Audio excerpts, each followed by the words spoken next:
शैतानुर्रजीम बिस्मिल्लाहिर्रहमानिर्रहीम। अस्सलाम वालेकुम डियर स्टूडेंट्स। टुडे जो आज हमारा टॉपिक है वो है कैबिनेट मिशन 1946 का। इससे पहले हमने बेटा डिस्कस किया क्रिप्स मिशन जो 1942 का था और हमने उसमें क्विट इंडिया मूवमेंट हाईलाइट किया। बाद में हमने सीआर प्लान देखा, लेकिन वो सब कुछ जो हमने क्रिप्स मिशन देखा या सेकंड कुछ और देखा ओनली फॉर जो डिस्प्यूट था between Indian National Congress and Muslim league वो सॉल्व नहीं हुआ। उसके बाद एक और कमीशन वजूद में आया जिसमें से इससे पहले एक थ्योरी दी थी सीआर प्लान की, वो भी फेल हुई बिकॉज जो मुस्लिम लीग था वो चाह रहा अपना सेपरेट डोमिनेशन और इंडियन नेशनल कांग्रेस का अपना सेपरेट डोमिनेशन, जिससे एक कंट्रोवर्सी वजूद में आई बिटवीन इंडियन नेशनल कांग्रेस एंड मुस्लिम लीग। जो ये कंट्रोवर्सी सॉल्व करने के लिए पार्ट प्ले करना था वो ईस्ट इंडिया कंपनी को करना था, जिसके बदौलत उन्होंने पहले यहाँ पे कैबिनेट मिशन इंट्रोड्यूस किया था, सॉरी क्रिप्स मिशन इंट्रोड्यूस किया। लेकिन उसके बाद अब नेक्स्ट मिशन जो क्रिप्स मिशन फेलियर हुआ, उसके बाद कैबिनेट मिशन वजूद में आया during the time of 1946। Now today's topic जो हमारा आज का है वो है कैबिनेट मिशन 1946। किसने भेजा कैबिनेट मिशन? मेन एम क्या था कैबिनेट मिशन को? इंडिया आना। कैबिनेट मिशन 1946 में बना, फर्स्ट पॉइंट है ये 1946 का कैबिनेट मिशन।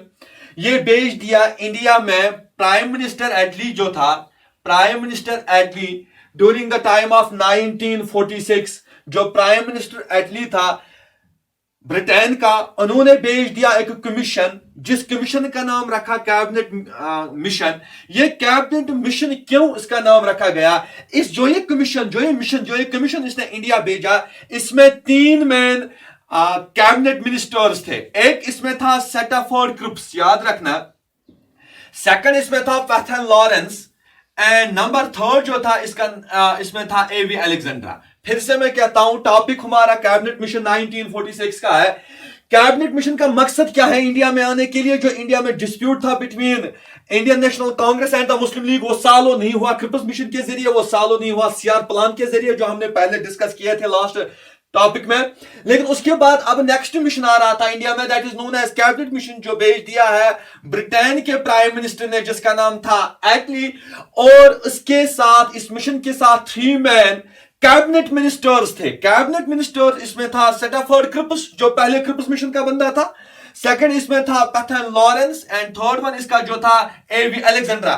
फर्स्ट जो सेटाफोर्ड क्रिप्स, सेकंड जो Pethick Lawrence and AV Alexandra जो था, ये तीनों बंदे वो थे जो ब्रिटेन के पार्लियामेंट के कैबिनेट मिनिस्टर्स थे, जिसकी वजह से इस मिशन का नाम पड़ा कैबिनेट मिशन 1946। अब मसला क्या था कैबिनेट मिशन को यहां आने का? फिर से मैं कहता हूं कैबिनेट मिशन 1946 भेज दिया गया है ब्रिटेन के प्राइम मिनिस्टर 1946 में जिसका नाम था एटली।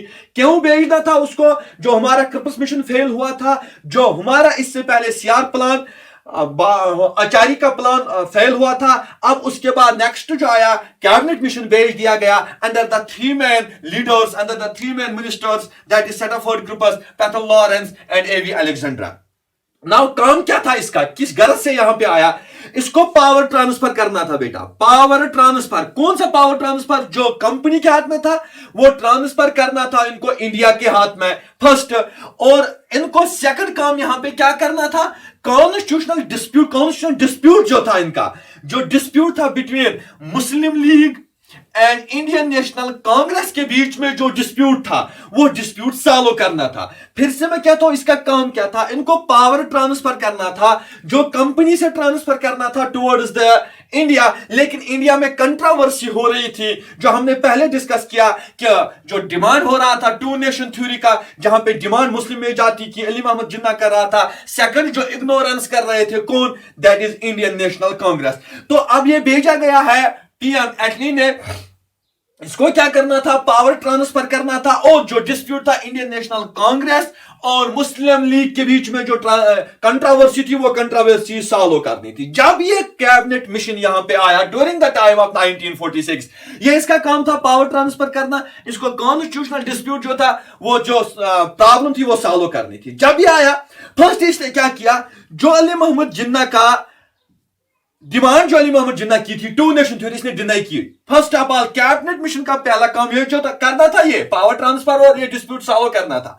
लेकिन पहले इसने डिनाई किया, जो मुस्लिम लीग की टू नेशन थ्योरी की पॉलिसी थी वो इसने डिनाई की, और इसने अपने तरीके से एक जो डिस्प्यूट था इनके बीच में वो सॉल्व करने की कोशिश की, अपना तरीका इसमें इस्तेमाल किया। एक इसने क्या किया, इन्होंने पूरे इंडिया को 3 जियोग्राफिकल डिवीजन में डिवाइड किया। जैसे हमारे जम्मू एंड कश्मीर था 3 geographical division, Jammu Kashmir and Ladakh, इसी तरीके से इन्होंने कैटेगरी बना दी। याद रखना बेटा, इसने क्या किया, इस मिशन ने क्या किया, इसने डिनाई किया पाकिस्तान की फॉर्मेशन जो थी, वो डिनाई की अली मोहम्मद जिन्ना की, और डिवाइड किया अपने पूरे इंडिया को इनटू 3 मेन जियोग्राफिकल रीजन।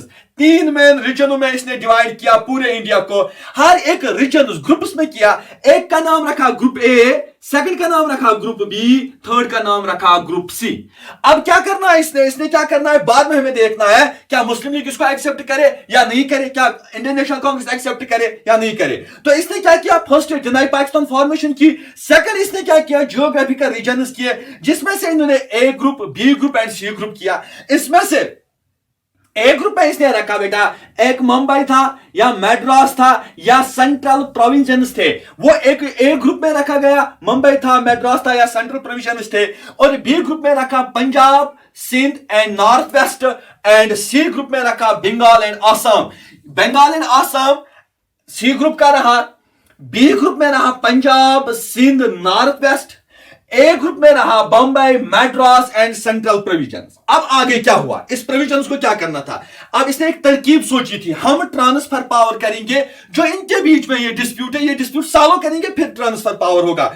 लेकिन इन्होंने क्या किया, जो ग्रुप ए है या ग्रुप बी है या ग्रुप सी है, इनके हर एक ग्रुप में प्रोविजन होंगे। याद रखना बेटा, हर एक ग्रुप में प्रोविजन होंगे। ए ग्रुप में भी प्रोविजन होगा, प्रोविजन होंगे बी ग्रुप में, सी ग्रुप में, और हर एक, चाहे वो ए ग्रुप हो, ए ग्रुप का प्रोविजन, चाहे वो प्रोविजन हो या बी ग्रुप का या सी ग्रुप का जो एरियाज हो, बेटा इनके लिए सेपरेट अपना कॉन्स्टिट्यूशन होगा, बिल्कुल सेपरेट। इसका अपना सेपरेट, इस प्रोविजन का अपना सेपरेट, इसका अपना सेपरेट। बाद में ये सब तीनों, first group and its provisions, second group its provisions, they make a whole union, सब एक यूनियन तैयार करेंगे। फिर से मैं कहता हूं, पहले इसने डिवाइड किया 3 मेन रीजन को पूरे इंडिया में। एक रीजन का नाम रखा, ये रीजन किस लेवल पे डिवाइड किया है, रीजन हर एक लेवल पे डिवाइड हो सकता है रिलीजन के एतबार से, लेकिन यहां पे जियोग्राफिकल एतबार से डिवाइड किया गया है। एक region A, region B and region C, इसमें बम्बई रखा, मैड्रास रखा, सेंट्रल प्रोविजंस रखे, और बी में Punjab, Sindh and north west, इसमें बंगाल एंड असम। अब हर एक ग्रुप में प्रोविजन होंगे, हर एक प्रोविजन का अपना अपना हक होगा, वो कानून बना सकते हैं, याद रखना।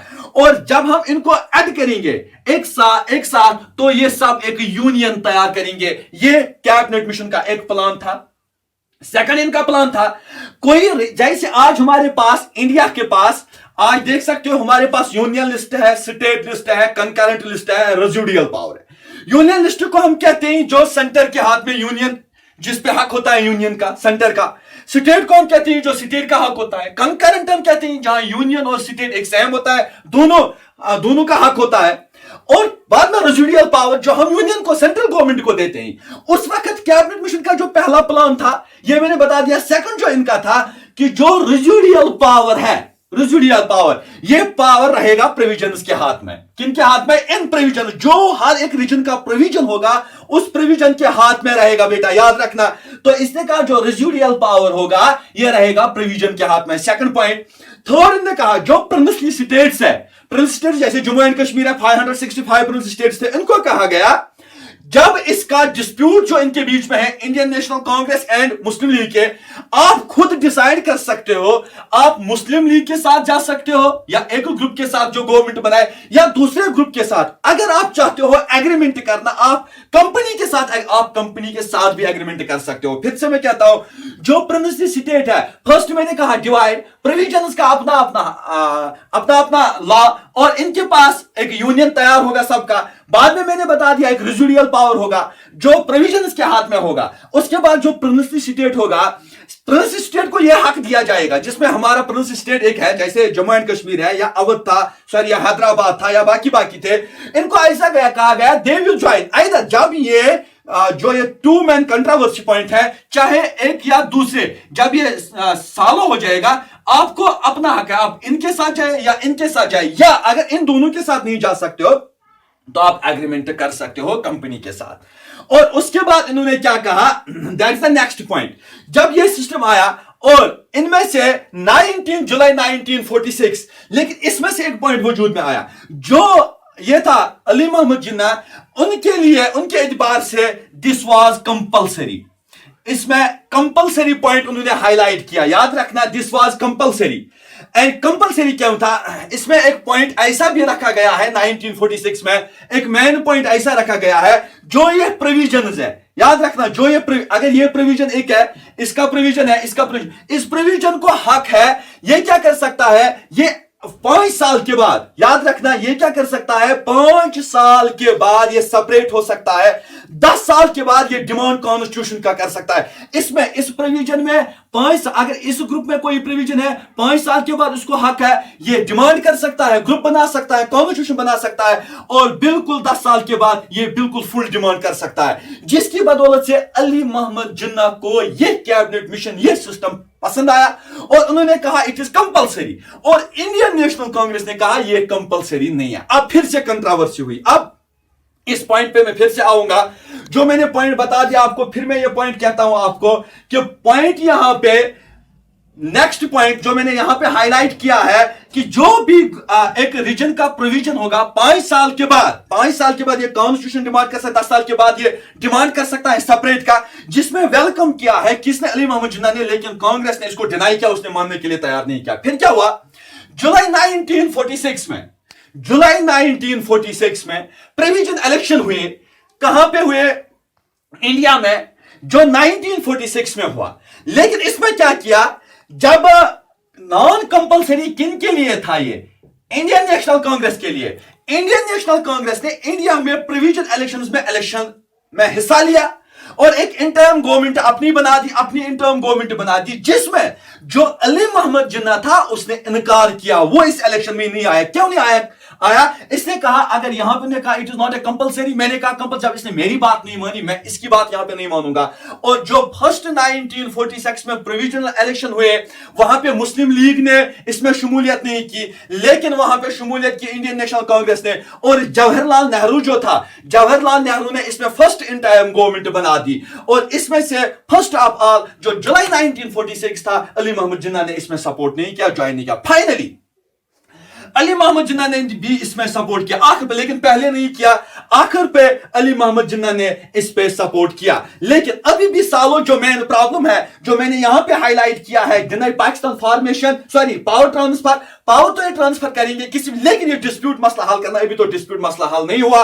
अभी तो ना तो कांग्रेस एक तरफ से तैयार नहीं है, दूसरी तरफ से मुस्लिम लीग तैयार नहीं है। अब आखिर पे क्या किया इसने, ये जो प्राइम मिनिस्टर एटली था, इसने एक डेडलाइन भेज दी है इंडिया वालों को, एक डेडलाइन रखा फरवरी 1947 में, फरवरी 1947 से लेकर 30 जून 1948 तक एक डेडलाइन। अब जब डेडलाइन क्यों रखा, पहले तो आया क्रिप्स मिशन, वो उसका इनकार हुआ, फिर आया सीआर प्लान, वो भी डेवलप हुआ, उसका कैबिनेट मिशन भी तैयार नहीं हुआ। अब इसने final deadline, it was February 1947 till 30 जून 1948, इन्होंने कहा इंडिया को आपको जो गवर्नमेंट बनानी है, मुस्लिम गवर्नमेंट बनानी है, कौन सी गवर्नमेंट आपको, जिस तरीके से आपको, लेकिन जल्दी बनाओ, आई विल ट्रांसफर द पावर, मैं आपको अपना पावर ट्रांसफर करूंगा। और साथ याद रखना, इटली ने फरवरी 1947 से लेकर 30 जून 48 तक इन्होंने अल्टीमेटम दिया और इनको कहा कि आप जल्दी से फॉर्मेशन गवर्नमेंट कीजिए, I will transfer my powers. So उसके बाद क्या किया, और साथ में ही 1947 में एक लास्ट वाइसरॉय भेजा अपनी तरफ से इंडिया में, जिसका नाम था लॉर्ड माउंटबेटन, उसका नाम था 1947 में। ये लिखने के बाद फरवरी 1947, इसके बाद इन्होंने एक वाइसरॉय, लास्ट वाइसरॉय भेजा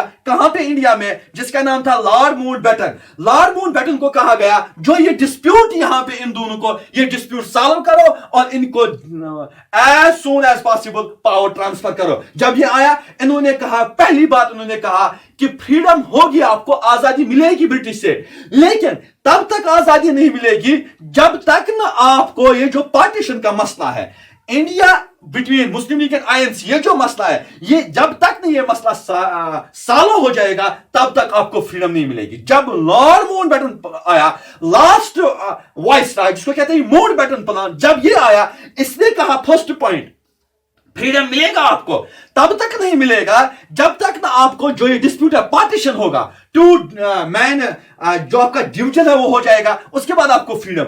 और पार्टीशन जो होगा उसमें आपको बिल्कुल 2 कॉन्स्टिट्यूएंट असेंबली मिल जाएंगे, चाहे आईएनसी की तरफ से उस तरफ से 2 बन जाएंगे, 2 कॉन्स्टिट्यूएंट असेंबली होगी।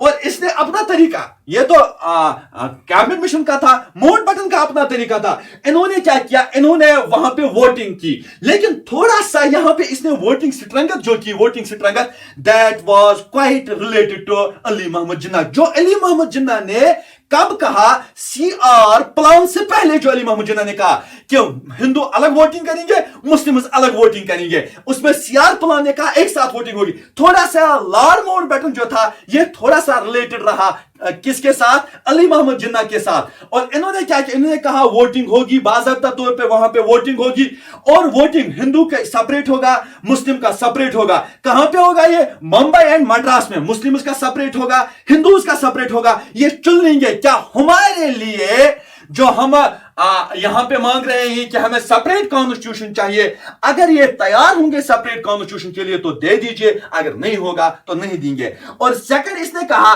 कि हिंदूज और मुस्लिम्स के लिए सेपरेट होगा। और उसने कहा रही बात जो सिंध की है, वहां पे सिंपली आप एक सिंध में एक ओन डिसीजन, एक रेफरेंडम ओन डिसीजन, उनको अपने हाल पे छोड़ो, वो क्या चाहते हैं वही कर दो। और नॉर्थ वेस्ट एरिया जो है वहां पे आप रेफरेंडम कराओ, राय शुमारी करो, जो वहां पे होगा उसी तरीके से हम चलेंगे। जिससे वेलकम किया किसने, अली मोहम्मद जिन्ना ने और दूसरे ने भी। जिससे क्या हुआ, जो ये इलेक्शन हुआ हिंदू मुस्लिम का, या सिंध में जो ओन डिसीजन रहा, या नॉर्थ वेस्ट में, इसने ये हक दे दिया। रिजल्ट ये आया कि ये 2 डोमिनेंस में डिवाइड हुआ। एक डोमिनेंस रहा हिंदुस्तान, एक डोमिनेंस रहा पाकिस्तान। और पाकिस्तान ने क्या किया, 14 अगस्त 1947 पाकिस्तान आजाद हुआ, और इनका फर्स्ट गवर्नर जनरल बनता है अली मोहम्मद जिन्ना। एंड 15 अगस्त 1947 में आजाद होता है इंडिया, जिसका फर्स्ट गवर्नर जनरल बनता है लॉर्ड माउंटबेटन। अब फिर से मैं कहता हूं, जब लॉर्ड माउंटबेटन आया 1947 में, इसने 2 पॉइंट्स रखे, फ्रीडम होगा लेकिन पार्टीशन के बगैर नहीं। पार्टीशन जब होगा 2 कॉन्स्टिट्यूएंट असेंबली रहेंगे, वहां पे इलेक्शन होगा, हिंदूज के लिए सेपरेट होगा, मुस्लिम्स के लिए सेपरेट होगा, मुंबई में होगा, ये मद्रास में होगा। सेकंड जो सिंध एरिया होगा वहां पे लोगों की डिसीजन के मुताबिक होगा। और जो नॉर्थ वेस्ट एरिया होगा, नॉर्थ वेस्ट ऐसे होता है बेटा, it is north, it is south, it is east, it is west, this north west area. यहां पे जो ये इलेक्शन होगा ये on the base of referendum होगा। रिजल्ट आने के बाद ये जो इंडिया का ये जो कैबिनेट क्रिप्स मिशन फेल हुआ था, कैबिनेट मिशन हुआ था, या सीआर प्लान, अब माउंटबेटन के जरिए ये डिवाइड हुआ इनटू इंडिया एंड पाकिस्तान। अब इंडिया जो आजाद हुआ 15 अगस्त, फर्स्ट गवर्नर जनरल जो बना लॉर्ड माउंटबेटन, एंड 14 अगस्त जो इंडिया पाकिस्तान पहले आजाद हुआ, जो फर्स्ट गवर्नर जनरल बना, that was known as Ali Mohammad Jinnah.